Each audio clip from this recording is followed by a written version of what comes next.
स्वागत है दोस्तों आप सभी का जीके 24 पे। देखो हमने एक वीडियो बनाई थी जिसमें हमने बात करा था यूएनएससी में अभी तक इंडिया को क्यों परमानेंट सीट नहीं दी गई है और ये जाना था कि आखिर इंडिया क्यों डिजर्व करता है यूएनएससी में परमानेंट सीट पाने के लिए और क्या क्या रीजन है जिसकी वजह से अभी तक इंडिया को नहीं मिल पाई है सीट। सारी चीजें हमने बहुत ही कॉम्प्रिहेंसिवली डिस्कस करी थी। अगर आपने वो वीडियो नहीं देखी तो चैनल पर जाकर जरूर देखो। अब ये जो न्यूज है ना यूएनएससी के अंदर इंडिया की सदस्यता को लेकर ये फिर से न्यूज में बनी हुई है। क्यों? क्योंकि हमारी जो यहाँ पे इंडिया के परमानेंट एम्बेसडर हैं एट यूनाइटेड नेशन, जिनका क्या नाम है रुचिरा कंबोज, उन्होंने फिर से इस मुद्दे को जो है हाईलाइट किया है, उठाया है, वहां पे डिस्कस किया है और उन्होंने ये बोला है कि यूएनएससी को जो है रिफॉर्म लेकर आने चाहिए जिससे कि वो परमानेंट और नॉन परमानेंट मेंबर्स के जो है वो उनको क्या कर सके, ऐड कर सके। तो यहाँ पे रुचिरा कंबोज जो है वो एम्फसाइज करती है कि इक्विटी होना चाहिए, सभी का इंक्लूजन होना चाहिए डिसीजन मेकिंग में। और यहाँ पे उन्होंने हिस्टोरिकल जो डिस्पैरिटीज है ना उस सभी के बारे में भी बात किया है, हाईलाइट किया है। तो अच्छे से जानेंगे डिटेल में कि आखिर क्या कहा है रुचिरा कंबोज ने और यहाँ पे यूएनएससी से रिलेटेड सारी बातें जानेंगे। लेकिन पूरी न्यूज आपको अच्छे से समझ में आए उससे पहले हम जान लेते हैं कि आखिर यूनाइटेड नेशन सिक्योरिटी काउंसिल ये ऑर्गेनाइजेशन किस टाइप की ऑर्गेनाइजेशन है। तो देखो सबसे पहले हम बात करते हैं, ये जो ऑर्गेनाइजेशन है ना ये मेक श्योर करता है कि यहाँ पे जितनी भी कंट्रीज है ना वो आपस में कैसे रहे, एकदम अच्छे से पीस बना के रहे। ठीक है, इसके लिए क्या है यूएनएससी क्या करता है, एग्जिस्ट करता है। यहाँ पे आप देखोगे यूएनएससी सिक्योरिटी काउंसिल जिसमें 5 मेंबर जो है ना आपको उनके पास वीटो पावर मिलेगी। अब यहाँ पे वैसे तो इसके टोटल 193 मेंबर कंट्रीज हैं जो इसका पार्ट है, ठीक है, लेकिन यहाँ पे 5 ऐसे मेंबर्स होते हैं। यहाँ पे आप देख सकते हो ये है वो परमानेंट मेंबर जिनका इस वाली पूरी ऑर्गेनाइजेशन में बहुत बड़ा दबदबा है, जिसमें कौन कौन आता है, चाइना आती है, फ्रांस आती है, यूके, रशिया और यूएस। और हम चाहते हैं कि इंडिया को भी जो है इन्हीं परमानेंट मेंबर्स के अंदर एक सीट दी जाए। तो अब देखो यहाँ पे 5 मेंबर्स होते हैं जिनके पास क्या होती है, वीटो पावर होती है। अभी मैं आपको बताऊंगा क्या होती है वीटो पावर। और 15 ऐसे मेंबर 10 ऐसे मेंबर्स होते हैं जो नॉन परमानेंट होते हैं। ठीक है, ये चीज है। अब देखो यहाँ पे ये जो 5 मेंबर है ना जिनके पास वीटो पावर है, इनके पास एक्सेप्शनली पावर होती है जिसको कहा जाता है वीटो। यानी कि अगर मान लो कोई मुद्दा आता है यूनाइटेड नेशन में जहां पे डिस्कस करना है कि ये चीज होनी चाहिए।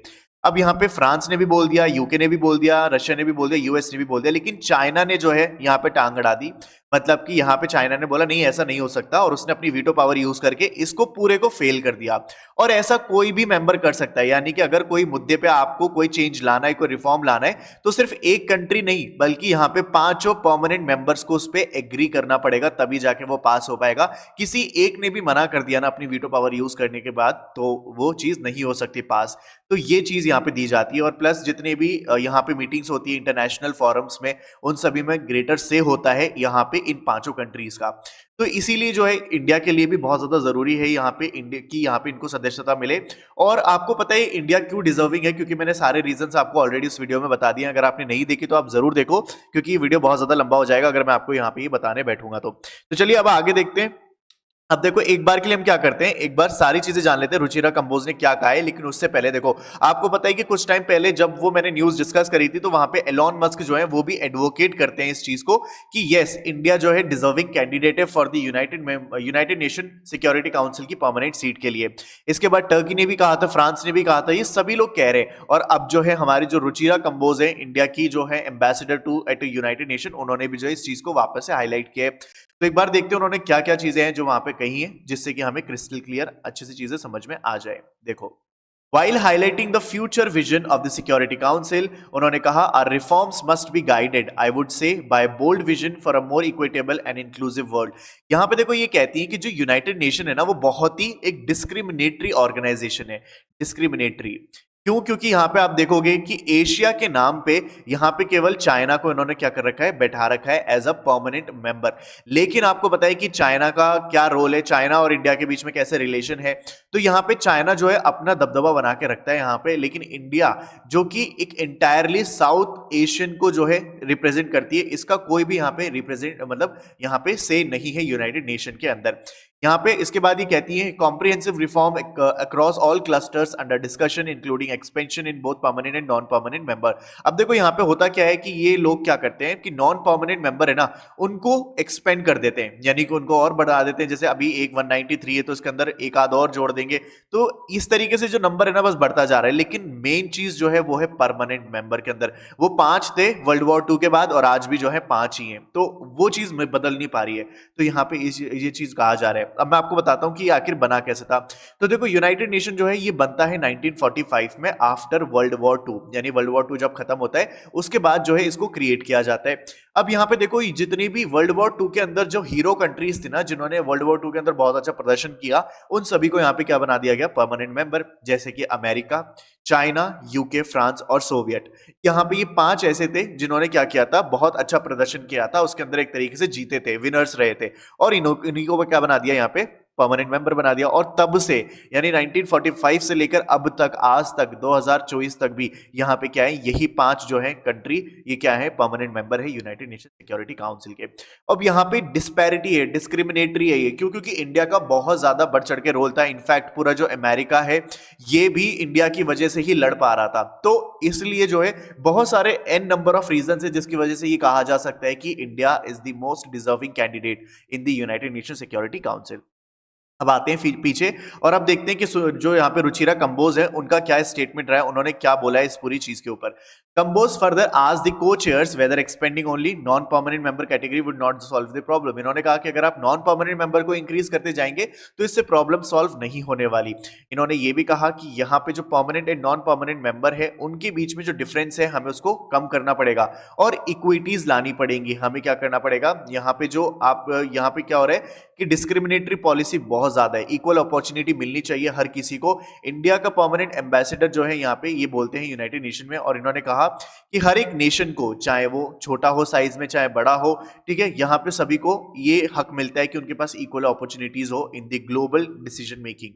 तो यहाँ पे इन्होंने ये चीज रखी है। इन्होंने एक बहुत अच्छी बात भी कही है, indeed injustice anywhere is the threat to justice everywhere. यानी कि अगर कहीं पे इनजस्टिस हो रहा है, ठीक है, वो क्या है, एक बहुत बड़ा थ्रेट है जस्टिस के लिए। तो यहाँ पे ये चीज भी ये कहती है। और यहाँ पे इनके पूरे जो है emphasising that the historical injustice, यहाँ पे यही बोला गया जो मैंने अभी आपको बताया हिस्टोरिकल इनजस्टिस की बना कैसे था।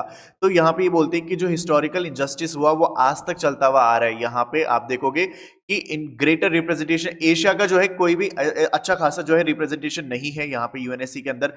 अमेरिका की कोई कंट्री नहीं है, अफ्रीका की कोई कंट्री नहीं है, यहाँ पे ब्राजील और जैसे दूसरे इतने बड़े बड़े कॉन्टिनेंट्स है, यहाँ पे जो है बिल्कुल इनका कोई भी से नहीं है एट यूएनएससी। तो यहाँ पे एक बहुत ही डिस्क्रिमिनेटरी ऑर्गेनाइजेशन ये बन चुकी है।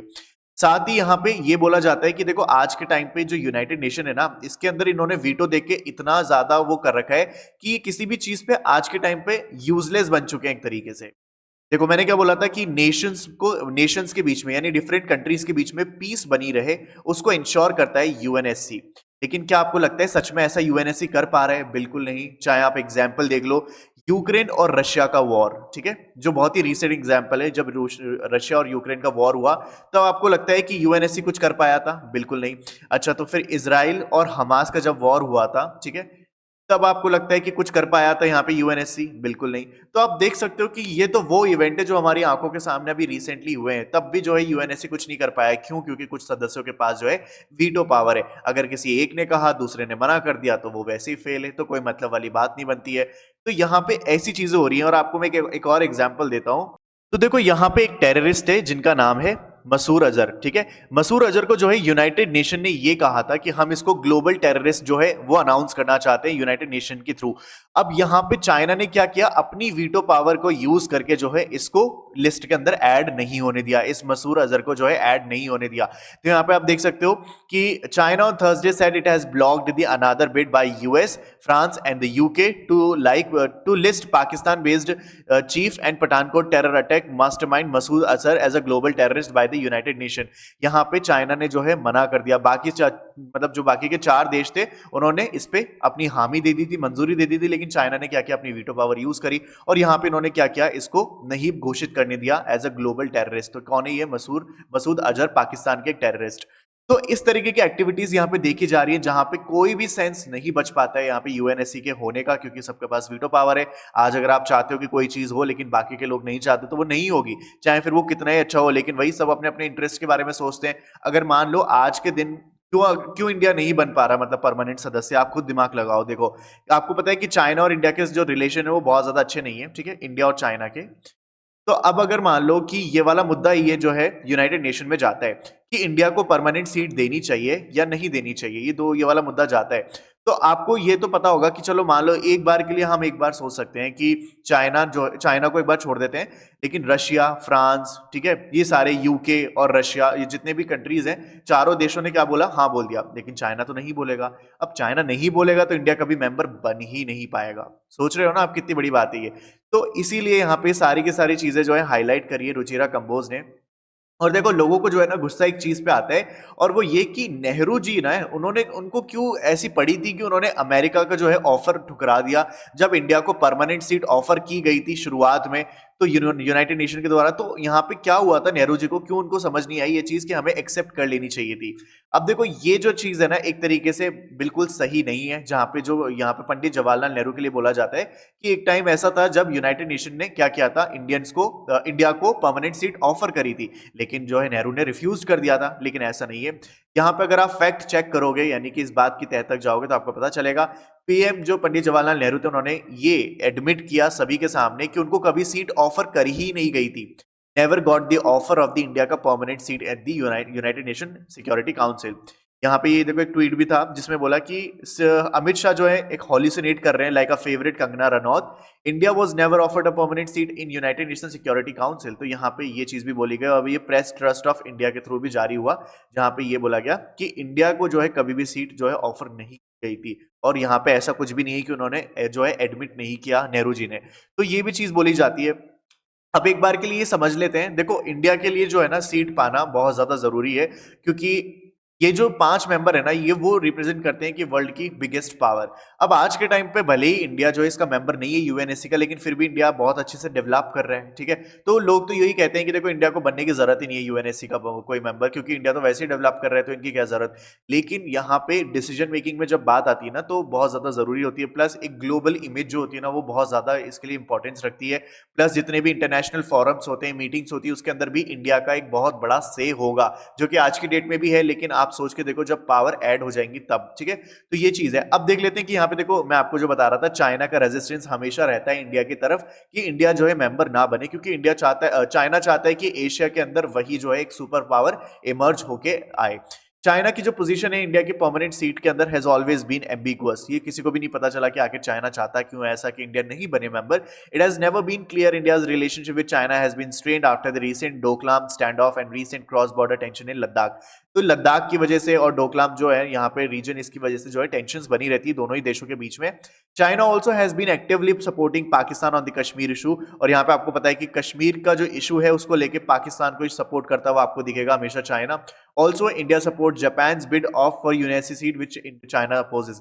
यानी कि जब जापान की भी बारी आई थी, जापान ने भी जब अर्जी लगाई थी कि हमें भी यूएनएससी के अंदर परमानेंट सीट चाहिए, तो यहाँ पे इंडिया ने तो सपोर्ट किया था लेकिन चाइना ने अपोज कर दिया था। Therefore China will not support India as long as India support Japan.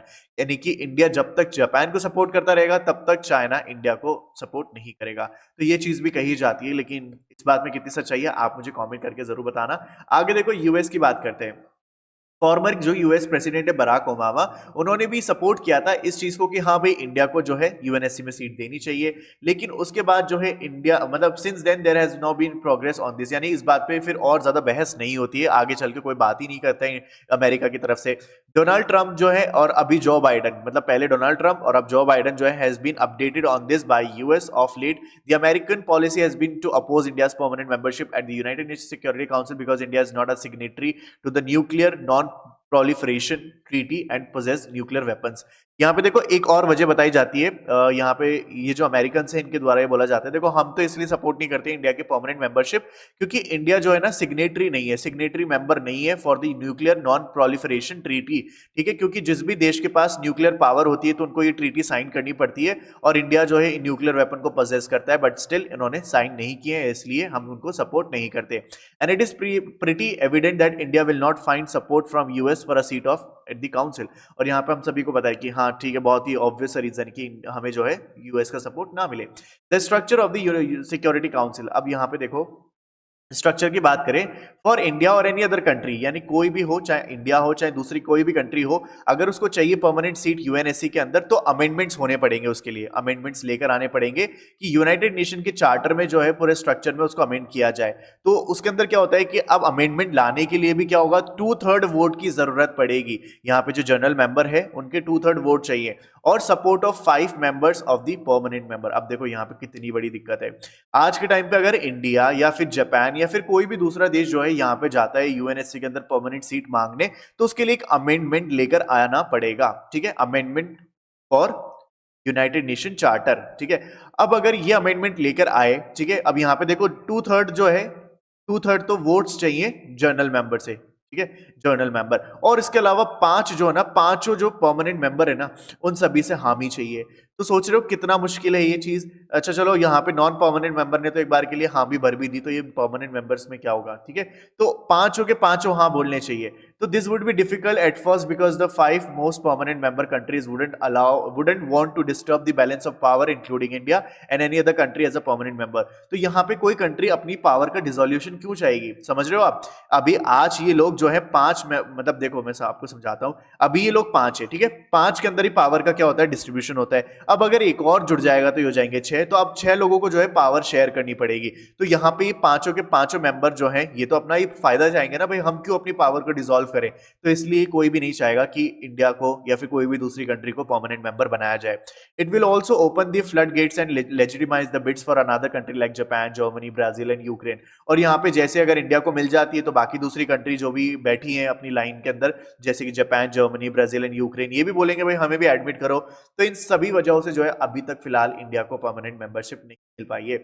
लेकिन जैसा कि मैं हमेशा कहता हूं कि ये वीडियो आपके ओपिनियंस और आपके व्यूज के बिना बिल्कुल इनकम्प्लीट है।